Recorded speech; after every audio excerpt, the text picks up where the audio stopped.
ایک بونا تھا جس کا نام فلنٹ تھا۔ وہ بڑے دربار کے لیے جادوئی کرسٹل صاف کیا کرتا۔ وہ اپنے کام پر بے حد فخر کرتا، ہمیشہ سب سے زیادہ روشن، سب سے سخت روشنی استعمال کرتا۔ صرف سب سے روشن روشنی حقیقت کو ظاہر کرتی ہے، فلنٹ فخر سے کہتا۔ ایک دن ایک خوبصورت گولا لایا۔ فلنٹ نے اسے اپنی جھلسا دینے والی روشنی سے نہلا دیا، مگر گولا نہیں چمکا۔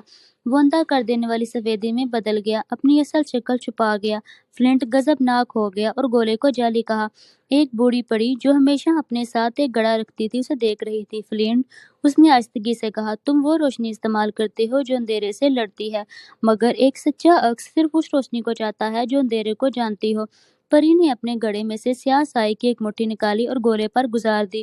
فوراً گولے نے چمک نہیں لٹائی، اس نے اپنے گرد کی پوری شاندار دنیا کو لٹایا۔ نرم کائی، دور کے ستارے اور ہوا میں بہتا ہوا نازک رنگ برنگا جادو، ایک ایسی خوبصورتی جسے فلنٹ کی تیز روشنی نے بالکل دبا دیا تھا۔ فلنٹ کو احساس ہوا کہ وہ اتنی شدت سے ایک شاندار روشنی بنانے پر مرکوز تھا کہ اس نے خود کو اس حقیقت سے اندھا کر لیا تھا جسے اسے دیکھنا چاہیے تھا۔